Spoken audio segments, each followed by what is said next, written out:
Hello students, hello friends, क्या हाल चाल है आप सबके। मेरा नाम यशकीर्ति गोयल, दोबारा आया हूँ आपके सामने। स्वागत करता हूँ आपका हमारी मैक्रो इकोनॉमिक्स की क्लास में। जैसा कि आप सब जानते हैं, लास्ट वीडियो में हम IMF और वर्ल्ड बैंक के बारे में कर रहे थे, तो कोई टेक्निकल प्रॉब्लम आने की वजह से वो वीडियो बीच में रह गई थी।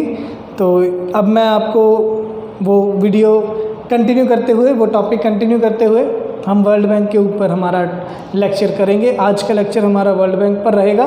तो चलिए शुरू करते हैं हमारा लेक्चर वर्ल्ड बैंक के ऊपर।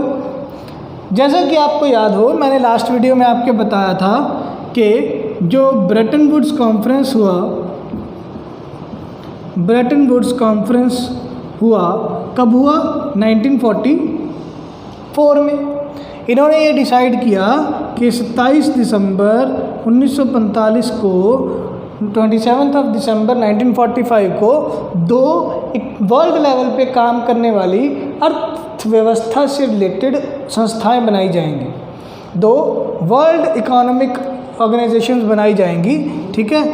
एक IMF था हमारा और एक था हमारा वर्ल्ड बैंक, ठीक है।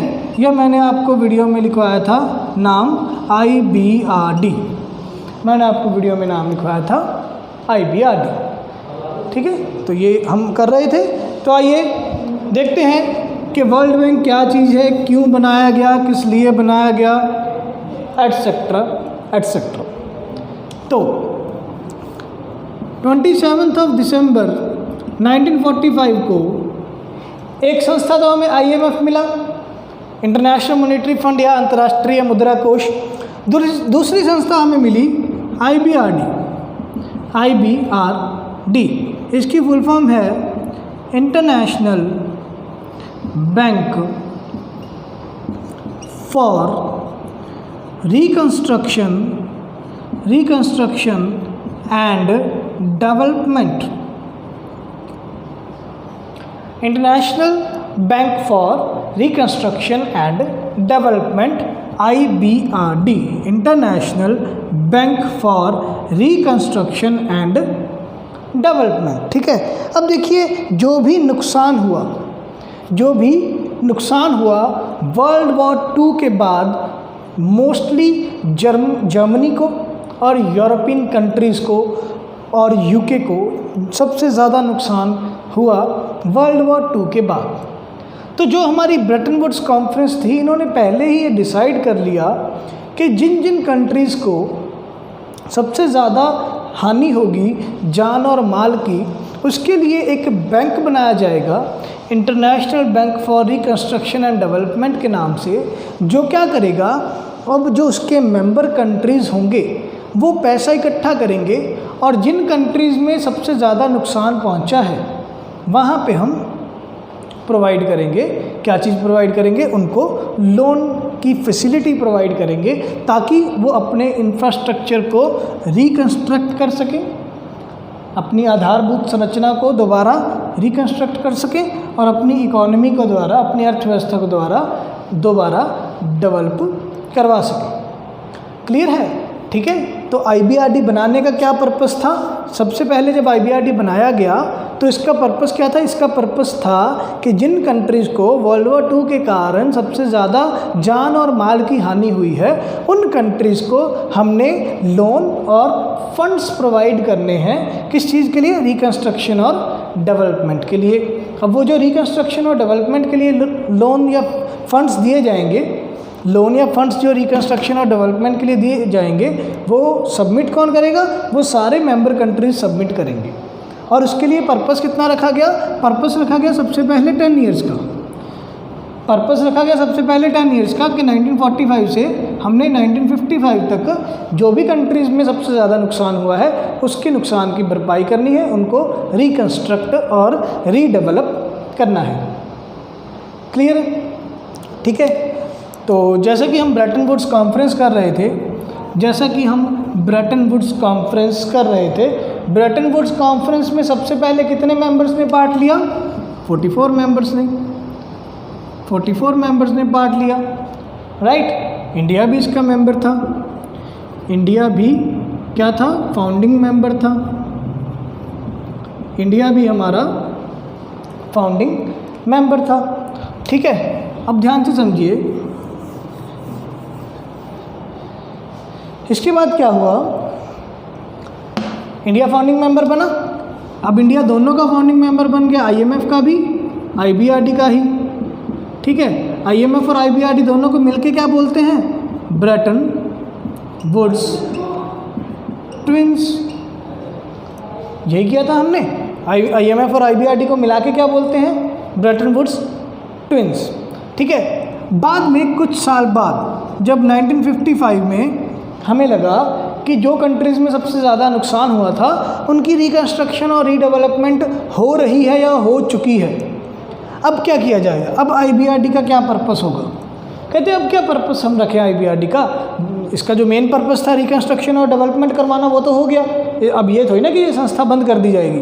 तो उन्होंने फिर डिसाइड किया कि ऐसा करते हैं कि हम इस संस्था को एक बड़ी ऑर्गेनाइजेशन जिसका नाम रखेंगे हम वर्ल्ड बैंक ग्रुप के नाम से इन्होंने एक ग्रुप बना दिया, वर्ल्ड बैंक ग्रुप। और वर्ल्ड बैंक ग्रुप के अंदर और भी संस्थाएं और भी ऑर्गेनाइजेशंस बनेगी और आईबीआरडी भी क्या होगा, वर्ल्ड बैंक ग्रुप के अंडर आ जाएगा। ठीक है, अब हमें ये लगता है कि वर्ल्ड बैंक एक बैंक है, ध्यान रखिए वर्ल्ड बैंक इकलौता बैंक नहीं है, वर्ल्ड बैंक के अंडर 5 ऑर्गेनाइजेशंस काम करती हैं, वर्ल्ड बैंक के अंडर 5 ऑर्गेनाइजेशंस काम करेंगी। ठीक है, ये कौन कौन सी ऑर्गेनाइजेशंस हैं ये मैं बताता हूँ आपको।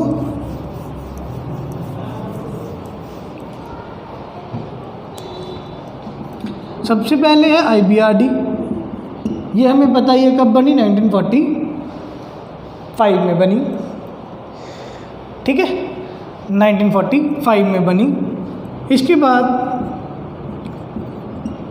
आईडीए, इसकी फुल फॉर्म है international development agency. First organisation IBRD, second organisation IDA, ये बनी 1960 में, ये बनी 1960 में इंटरनेशनल डेवलपमेंट एजेंसी। अब ध्यान से समझिएगा, इंटरनेशनल डेवलपमेंट एजेंसी का क्या काम है, जो कंट्रीज़ अंडर डेवलप्ड या डेवलपिंग कंट्रीज़ हैं, जो कंट्रीज़ अंडर डेवलप्ड या डेवलपिंग कंट्रीज़ हैं। अब अंडर डेवलप्ड या डेवलपिंग कंट्रीज से हमारा क्या अभिप्राय है कि अंडर डेवलप्ड या डेवलपिंग कंट्रीज़ किसको माना जाएगा। देखिए ये बहुत बड़ा क्वेश्चन है कि अंडर डेवलप्ड या डेवलपिंग कंट्रीज़ किसको माना जाएगा। इसमें पॉइंट ये रहता है, जो इकोनॉमिस्ट मानते हैं, जिस देश में जिस चीज़ के रिसोर्सेज सबसे ज़्यादा हैं, ठीक है, मान लीजिए इंडिया है, इंडिया में रिसोर्सेज सबसे ज़्यादा किसके रिसोर्सेज हैं, खेतीबाड़ी के, कृषि के। ठीक है, तो हमने क्या कहा, इंडिया क्या है, इंडिया एक एग्रीकल्चरल स्टेट है, इंडिया एक एग्रीकल्चरल स्टेट है। ठीक है, अब ये जो एग्रीकल्चरल स्टेट है, अगर आपका जो मेन रिसोर्सेज हैं, जो आपके जो मेन संसाधन है आपके, अगर वो जीडीपी में लेस देन 25%, या हम इसको ऐसे लिखेंगे, अगर आपके रिसोर्सेज 10 to 25% सबमिट कर रहे हैं, जो भी आपके मेन रिसोर्सेज क्या हैं, एग्रीकल्चर से रिलेटेड, और एग्रीकल्चर आपकी जीडीपी में अगर 10 to 25% कंट्रीब्यूशन कर रहा है, तो उसको हम क्या बोलेंगे, वो डेवलपिंग कंट्री है। ठीक है, और अगर वो जीडीपी में लेस देन 10% काउंट कर रहा है, तो हम उसको बोलेंगे कि वो अंडर डेवलप्ड कंट्री है। ठीक है, अब जैसे कि हम जानते हैं इंडिया में जो सारे रिसोर्सेज हैं वो एग्रीकल्चर से रिलेटेड हैं, पहली बात। अब वो जो एग्रीकल्चर से रिलेटेड हमारे रिसोर्सेज हैं वो कितना दे रहे हैं जीडीपी में कंट्रीब्यूशन, 10 to 25%। मान लीजिए इंडिया की जीडीपी है 100 रुपये, तो अगर भारत को एग्रीकल्चर से 10 से लेकर 25 रुपये की जीडीपी मिल रही है तो इंडिया क्या बन जाएगा? डेवलपिंग कंट्री बन जाएगा। एक डेवलपिंग है कि विकासशील है, इसमें विकास हो रहा है। ठीक है, तो इंडिया का एग्रीकल्चर ये कहते हैं जी ऑन एवरेज राउंड फिगर 15% के करीब हमें ये जीडीपी में कंट्रीब्यूशन देता है, 15% के लगभग जीडीपी में कंट्रीब्यूशन देता है, इसलिए इंडिया क्या बन गया? डेवलपिंग कंट्री बन गया। ठीक है, तो आईडीए इंटरनेशनल डेवलपमेंट एजेंसी बनाया गया किस चीज़ के लिए? जो अंडर डेवलप्ड और डेवलपिंग कंट्रीज़ हैं, जो कंट्रीज़ अंडर डेवलप्ड और डेवलपिंग कंट्रीज़ हैं उनके BOP deficit, balance of payment के डेफिसिट को सही करने के लिए कौन सी संस्था बनाई गई? International development agency, IDA. Clear है? ये पर्पस हो गया। कब बनी? 1960 में। इंडिया इसका भी मेंबर है। ठीक है। Third organisation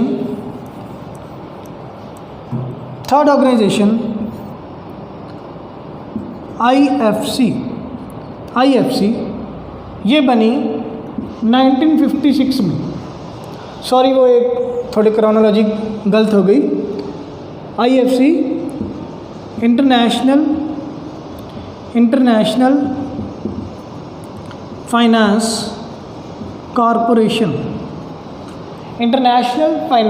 corporation, IFC. अब ये जो संस्था बनी इसका भी क्या काम था? जो अंडर डेवलप्ड कंट्रीज़ हैं और जो डेवलपिंग कंट्रीज़ हैं, आईएफसी का क्या पर्पस था बनाने का? जो अंडर डेवलप्ड कंट्रीज़ हैं या जो डेवलपिंग कंट्रीज़ हैं, इन कंट्रीज़ में जितने भी प्राइवेट कॉरपोरेशंस हैं उनकी डेवलपमेंट के लिए उनको फाइनेंस प्रोवाइड किया जाएगा। ठीक है, इसके नाम में क्लियर है कि ये फाइनेंस देगी किसको? कॉरपोरेशंस को। ठीक है, पर पॉइंट क्या है? कॉरपोरेशंस कौन सी होनी चाहिए? प्राइवेट। गवर्नमेंट कॉरपोरेशंस को आईएफसी लोन नहीं देगा। ठीक है, बहुत क्लॉज होंगे, दे देगा, कोई इशू नहीं है, शायद दे भी देगा, कुछ क्लॉजेज होंगे, कुछ चेंज करना पड़ेगा, दे देगा। बट जो इसका मेन पर्पस था, जब आईएफसी बनाया गया 1956 में, तो इन्होंने क्या किया? इंटरनेशनल फाइनेंस कॉरपोरेशन क्यों बनाया है? अंडर डेवलप्ड और डेवलपिंग कंट्रीज़ में प्राइवेट कॉरपोरेशंस को उनकी ग्रोथ के लिए लोन देने के लिए। क्लियर है? ठीक है। देन थर्ड हो गई हमारी IFC 1956। Fourth मीगा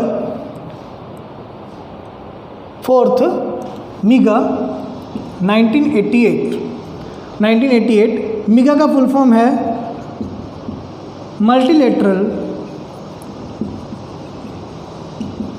investment guarantee agency. Multilateral investment guarantee agency. ठीक है, मल्टीलेटरल समझे क्या होता है? मल्टीलेटरल होता है एक टाइप ऑफ कॉन्ट्रैक्ट है फॉरेन इन्वेस्टमेंट के केस में। मल्टीलेटरल क्या है? फॉरेन इन्वेस्टमेंट के केस में एक तरह का कॉन्ट्रैक्ट है, एक प्रकार का कॉन्ट्रैक्ट है जो कि क्या है? मल्टीलेटरल कॉन्ट्रैक्ट कौन से होते हैं? मल्टीलेटरल कॉन्ट्रैक्ट वो कॉन्ट्रैक्ट होते हैं, मान लीजिए जिसमें 10 पार्टियां हैं, 10 देश हैं जो कॉन्ट्रैक्ट कर रहे हैं, और वो 10 के 10 देश आपस में अलग अलग अपनी अपनी शर्तें रखेंगे और सभी म्यूचुअली एक कॉन्ट्रैक्ट बनाएंगे। जैसे भारत ने कोई अपनी शर्त रखी, चाइना ने कोई अपनी शर्त रखी, जापान ने कोई और शर्त रखी, नेपाल ने कोई और शर्त रखी, यूएसए ने, यूके ने, यूरोप ने, तो अलग अलग कंट्रीज़ ने अपनी अलग अलग शर्तें रखी हैं। ठीक है, और फिर म्यूचुअली उन्होंने एक कॉन्ट्रैक्ट डिसाइड किया है। ऐसे कॉन्ट्रैक्ट को हम बोलते हैं मल्टीलेटरल कॉन्ट्रैक्ट। तो मल्टीलेटरल कॉन्ट्रैक्ट है किस चीज़ के लिए? इन्वेस्टमेंट के लिए। अब उसकी गारंटी लेने के लिए कोई एजेंसी चाहिए ना। ठीक है, अब मान लीजिए जितने भी हम कपड़ों के ब्रांड क्लोथिंग ब्रांड पहनते हैं, कपड़ों के ब्रांड पहनते हैं फॉरेन से जो आए हुए हैं। एडिडास है, रिबॉक है, नाइकी, पेपे जीन्स, बहुत सारे ब्रांड्स हैं, ठीक है। तो ये अपनी इन्वेस्टमेंट भेज रहे हैं इंडिया में, इंडिया की फैक्ट्रीज़ में इनका माल बन के तैयार हो रहा है। तो इन्होंने इंडिया में अपना पैसा भेज दिया विश्वास के ऊपर, ठीक है। उस विश्वास की अब गारंटी कौन लेगा? पैसे की गारंटी कौन लेगा कि कल को जो इन्होंने जो इन्वेस्टमेंट भेजी है दूसरी कंट्री में, जहाँ से भी ये कंपनियाँ बिलोंग करती हैं, ठीक है, एडिडास है, रिबॉक, नाइकी, जितने भी फॉरेन कंपनियां हैं, ये जहाँ से भी बिलोंग करती हैं, इन्होंने अगर किसी दूसरी कंट्री में अपना इन्वेस्टमेंट भेजा तो उसकी गारंटी कौन लेगा? उसकी गारंटी के लिए एक एजेंसी बनाई गई, मीगा, मल्टीलेटरल इन्वेस्टमेंट गारंटी एजेंसी। जो भी मल्टीलेटरल कॉन्ट्रैक्ट होंगे इन्वेस्टमेंट से रिलेटेड, फॉरेन इन्वेस्टमेंट से रिलेटेड, उनकी गारंटी कौन लेगा? उनकी गारंटी ये वाली एजेंसी लेगी, MIGA, multilateral investment guarantee agency. कब बनी? 1988 में, ठीक है, क्लियर है। नेक्स्ट हमारी जो एजेंसी है, नेक्स्ट जो हमारी एजेंसी या जो हमारा लास्ट 5th कंपोनेंट है वर्ल्ड बैंक का, वो मैं आपको बताता हूँ। 5th कंपोनेंट है ICSID। ICSID ये बना 1966 में, ठीक है। वो आप क्रोनोलॉजिकली मैंने सही नहीं लिखा, आप क्रोनोलॉजिकली ऑर्डर में लिख लीजिएगा बाद में नोट्स बनाते टाइम पे। ICSID 1966 में बनाया गया, ठीक है। इसकी फुल फॉर्म है international centre for settlement of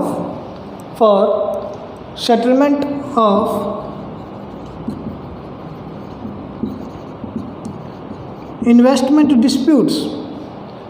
international centre for settlement of investment disputes कब बना? 1966 में। ये भी सेम मीगा की तरह ही वर्किंग करता था। एक्चुअली मीगा इसके बाद बना, 1988 में बना, ये पहले बनाया गया था। ये एक इंटरनेशनल सेंटर बनाया गया था सेटलमेंट ऑफ इन्वेस्टमेंट डिस्प्यूट्स के लिए। अगर इन्वेस्टमेंट से रिलेटेड कोई डिस्प्यूट होता है, पहले इनका काम क्या था? ये सिर्फ निपटारा कराते थे, ठीक है। मान लीजिए USA ने इंडिया में इन्वेस्टमेंट भेजा और इंडिया वालों ने उनको प्रॉपर रिटर्न नहीं दिया या कोई गड़बड़ी हो रही है, USA वाले डिस्प्यूट करना चाहते हैं इंडिया पे, या USA वाले डिस्प्यूट कर रहे हैं इंडिया के साथ और इंडिया के पास कोई ऑप्शन नहीं है वो डिस्प्यूट से निकलने का। तो ये ICSID ये 1966 में बना। इसका काम क्या था? इसका काम था निपटारा करवाना।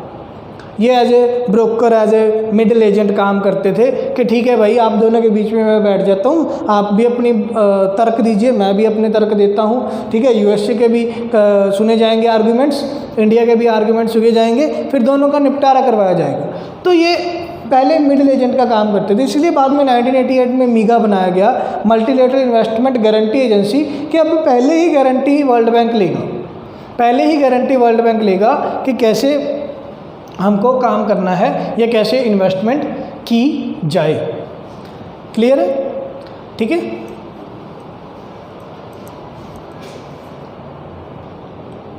तो हमने किया ICSID, international centre for settlement and investment dispute.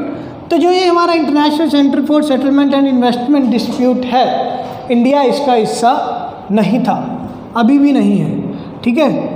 आपने बस ये याद रखना है, इंडिया इसका मेंबर नहीं है। बहुत बार ये क्वेश्चन पूछा जा चुका है कि वर्ल्ड बैंक ग्रुप के कौन सी संस्थाओं में से, 5 में से कौन सी संस्थाओं का इंडिया मेंबर नहीं है? इंडिया किसका मेंबर नहीं है?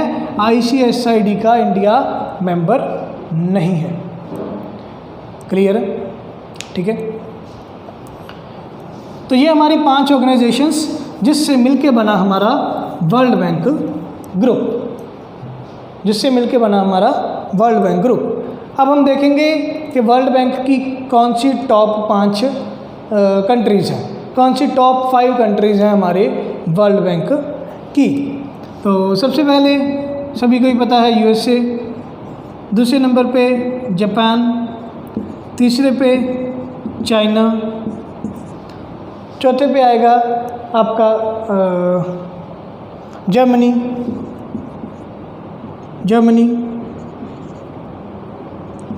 ठीक है।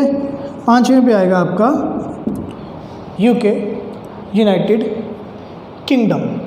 ठीक है, 5 countries top countries world bank की। ये हम वर्ल्ड बैंक की कर रहे हैं। लास्ट वीडियो में मैंने आपको IMF की लिखवा दी थी, USA, जापान, चाइना, जर्मनी और यूके। इंडिया का रैंक पूछा जाए, इंडिया का रैंक है वर्ल्ड बैंक में 7th। इंडिया का रैंक है वर्ल्ड बैंक में 7th रैंक है। ठीक है, तो ये कुछ फैक्ट्स हो गए हैं। इसके बाद वर्ल्ड बैंक ग्रुप के प्रेसिडेंट के बारे में पूछा जा सकता है। वर्ल्ड बैंक ग्रुप के प्रेसिडेंट के बारे में पूछा जा सकता है कि वर्ल्ड बैंक ग्रुप के करंट प्रेसिडेंट कौन चल रहे हैं। वर्ल्ड बैंक ग्रुप के करंट प्रेसिडेंट कौन चल रहे हैं? इनका नाम है डेविड मालपास और मलपास, जो भी इनका प्रोनाउंसिएशन है, डेविड मलपास। इन्होंने ऑफिस ज्वाइन किया 2019 में। 2019 में ये प्रेसिडेंट बने हैं वर्ल्ड बैंक ग्रुप के। ठीक है, फिर इसके में क्वेश्चन पूछ लिया जाता है, इसमें क्वेश्चन पूछ लिया जाता है चीफ इकोनॉमिस्ट का कि वर्ल्ड बैंक ग्रुप के मेन अर्थशास्त्री कौन है। वर्ल्ड बैंक ग्रुप के मेन अर्थशास्त्री कौन हैं? ये हैं कार्मेन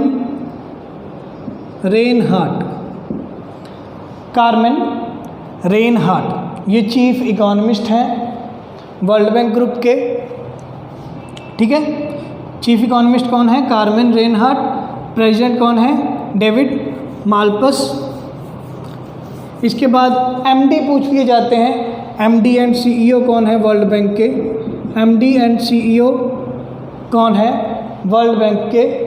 MD एंड CEO हैं वर्ल्ड बैंक के अंशुला कांत।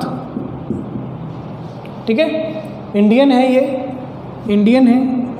इन्होंने भी 2019 में ही ऑफिस ज्वाइन किया अपना। MD एंड CEO कौन है वर्ल्ड बैंक के? अंशुला कांत, इंडियन है ये। 2019 में इन्होंने अपना ऑफिस ज्वाइन किया है। ठीक है, इससे पहले ये इंडियन गवर्नमेंट में, नीति आयोग में और काफ़ी इंडियन ऑर्गेनाइजेशंस में, इंटरनेशनल ऑर्गेनाइजेशंस में भी काफ़ी काम कर चुके हैं। लास्ट ईयर ये MD एंड CEO बने वर्ल्ड बैंक के, अंशुला कांत जी। ठीक है, तो ये हमारे टॉपिक वर्ल्ड बैंक से रिलेटेड। ठीक है, इसमें हमने मोस्ट ऑफ द टॉपिक्स कर लिए हैं। अभी मैंने आपको टोटल मेंबर्स नहीं बताए। IMF और वर्ल्ड बैंक दोनों के टोटल मेंबर्स 189 हैं। IMF के भी टोटल मेंबर्स 189 कंट्रीज़ हैं, वर्ल्ड बैंक के भी टोटल मेंबर्स 189 कंट्रीज़ हैं। अब IMF का पूछा जाए, इंडिया फाउंडिंग मेंबर था? बिल्कुल था। वर्ल्ड बैंक का इंडिया फाउंडिंग मेंबर था? बिल्कुल था। दोनों कब बने? 27 दिसंबर 1945 को। क्यों बनाए गए? वर्ल्ड वॉर 2 के बाद BOP deficit, balance of payment का जो डेफिसिट है, और जो कंट्रीज़ लॉस में चल रही थी, जिनके जान माल की बहुत नुकसान हुआ, उस चीज़ के लिए बनाया गया। उसके बाद वर्ल्ड बैंक ग्रुप के अलग 4 और नए इंस्टीट्यूट्स बना दिए ओवरऑल कंडीशंस को देखते हुए। ठीक है, तो ये हमने वर्ल्ड बैंक ग्रुप के बारे में और IMF के बारे में कर लिया है अच्छे से। एक मैंने आपको पॉइंट बताना रह गया है, वो लास्ट वीडियो का था पॉइंट, IMF का पॉइंट था, वो रह गया था, वो मैं आपको इसी वीडियो में बता देता हूँ। IMF से रिलेटेड एक पॉइंट है, पॉइंट का नाम है SDR। फुल फॉर्म है इनकी special drawing rights. Full form है इनकी स्पेशल ड्राइंग राइट्स। ठीक है, SDR लॉन्च किए गए 1969-1970 में। SDR लॉन्च किए गए 1969-1970 में। SDR क्या थे? Special drawing rights, special drawings rights. Drawings होता है निकालना, विड्रॉल। जैसे आप बैंक में से पैसा निकालते हो, आपको मैसेज आता है कि आपने विड्रॉल किया है, तो ड्राइंग्स मतलब पैसा निकालना, स्पेशल ड्राइंग राइट्स। अब क्या हुआ, IMF ने 1969-1970 में क्या कहा, ऐसा करते हैं कि जो भी मेंबर कंट्रीज़ हैं वो कभी ना कभी उनको पैसे की ज़रूरत पड़ती है, और अगर वर्ल्ड बैंक के पास IMF के पास पैसा अवेलेबल नहीं है लोन देने के लिए, तब क्या किया जाए? फिर ऐसा करते हैं, जो मेंबर कंट्रीज़ ने कैपिटल लगाई हुई है IMF में, जो मेंबरशिप फीस है हमारी, ठीक है, जो भी पैसा लगाया हुआ है मेंबर कंट्रीज़ ने एज ए मेंबर IMF में, हम उसकी फैसिलिटी दे देते हैं कि आप उस कैपिटल का पैसा भी निकाल सकते हो। समझ आया? ध्यान से समझिए कि अगर IMF के पास पैसा नहीं है आपको लोन देने के लिए, ठीक है, कोई कमाई नहीं हो रही IMF को, कहीं से ग्रांट नहीं मिल रही, कुछ नहीं मिल रहा, तो IMF के पास पैसा नहीं है अवेलेबल आपको पैसा देने को, पर किसी कंट्री को बहुत मजबूरन पैसा वो चाहिए, वो कंट्री बिकने की हालात में आ गया, कुछ भी हो गया, कंट्री को पैसा चाहिए, तो क्या किया जाए? कहते हैं ऐसा करते हैं, एक स्कीम निकालते हैं, IMF वाले कहते हैं एक स्कीम निकालते हैं कि जो मेंबर कंट्रीज़ हैं वो अपनी कैपिटल विड्रॉ कर सकते हैं। जो भी पैसा मेंबर कंट्रीज़ ने कैपिटल जब पूंजी में लगाया है IMF की, वो निकलवा सकते हैं। उसको निकलवाने की फैसिलिटी को क्या नाम दिया गया? SDR, special drawing rights. अब ये क्या है? कहते हैं ये एक करेंसी के रूप में काम करेगा, एक करेंसी के रूप में काम करेगा, ठीक है, आर्टिफिशियल करेंसी है ये, आर्टिफिशियल करेंसी के रूप में काम करेगा। आर्टिफिशियल करेंसी के रूप में काम कैसे करेगा? आर्टिफिशियल करेंसी के रूप में काम कैसे करेगा? जो SDR है, SDR का रेट डिसाइड होगा कि एक SDR कितने का है। SDR का रेट कैसे डिसाइड होगा? SDR का रेट डिसाइड होगा जो भी मेन 5 कंट्रीज़ हैं, IMF की जो मेन 5 कंट्रीज़ हैं, उनके जो मेन करेंसी है, जैसे USA की डॉलर, ठीक है, यूरोप का यूरो, जापान का येन, चाइना का युआन, ठीक है, और UK का पाउंड स्टर्लिंग, UK का पाउंड स्टर्लिंग। तो इन 5 कंट्रीज़ के करेंसी का रेट देखा जाएगा, इन 5 कंट्रीज़ के करेंसी का रेट देखा जाएगा, किसके मुकाबले? डॉलर के मुकाबले। मान लो डॉलर तो $1 है, ठीक है, यूरो और डॉलर का क्या एक्सचेंज रेट है, येन और डॉलर का क्या एक्सचेंज रेट है, युआन और डॉलर का क्या एक्सचेंज रेट है, और पाउंड स्टर्लिंग का डॉलर का क्या एक्सचेंज रेट। ये मान लीजिए अलग अलग है, 2, 3, 4, 5, ठीक है। कहते हैं अब इनकी एवरेज चेक की जाएगी, इनकी एवरेज चेक की जाएगी 5 करेंसीज़ की, 1 और 2 3, 3 3 6 4 10 5 15, ठीक है, 15/5, तो क्या एवरेज आ गई? 3। तो कहते हैं एक SDR कितना होगा? $3 का। एक SDR कितना होगा? $3 का।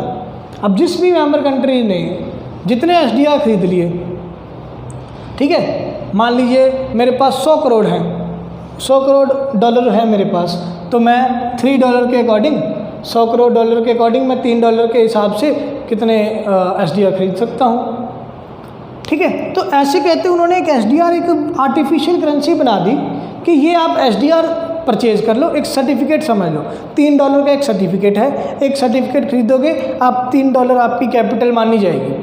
मैंने 100 करोड़ के SDR खरीद लिए, इंडिया ने 100 करोड़ डॉलर के SDR खरीद लिए, तो इंडिया की कैपिटल कितनी हो गई? $100 करोड़ SDR के रूप में। अब उन्होंने फैसिलिटी क्या दी? SDR आपको अच्छे से समझ लग गया होगा, ठीक है। अब फैसिलिटी क्या दी? जो ये 1969-70 में जो ये फैसिलिटी बनाई है, ये फैसिलिटी क्या दी है? फैसिलिटी में बोला कि आप SDR का जितना आपका SDR है उसका 300 से 600% लोन ले सकते हो। जितना आपका SDR है आप उसका 300 से 600% लोन ले सकते हो। अगर मान लीजिए इंडिया ने $100 करोड़ के SDR खरीदे हुए हैं, तो इंडिया ज़रूरत पड़ने पर IMF से 300 से लेके $600 करोड़ का लोन ले सकता है, ठीक है। और इनका जो रीपेमेंट पीरियड है, जो SDR का रीपेमेंट पीरियड है कि SDR का पैसा वापस कब करना होगा इंडिया ने, तो वो अनलिमिटेड है, अनलिमिटेड है। जैसे जैसे इंडिया का मन करेगा इंडिया वापस देता रहेगा। क्लियर है? तो ये फैसिलिटी शुरू की गई 1969-70 में। 1969-70 के बाद जितने भी कंट्रीज़ हैं, जो भी IMF की मेंबर हैं, वो कैपिटल जो लगाती हैं, पैसा जो लगा रही हैं IMF में, उसको क्या बोला जाता है? SDR। वो SDR की फॉर्म में अपना कैपिटल जमा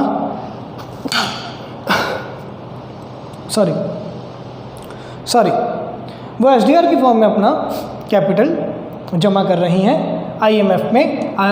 SDR कब शुरू हुए? 1969-70। ठीक है, तो ये हमारे टॉपिक IMF और वर्ल्ड बैंक से रिलेटेड कवर हो गए हैं।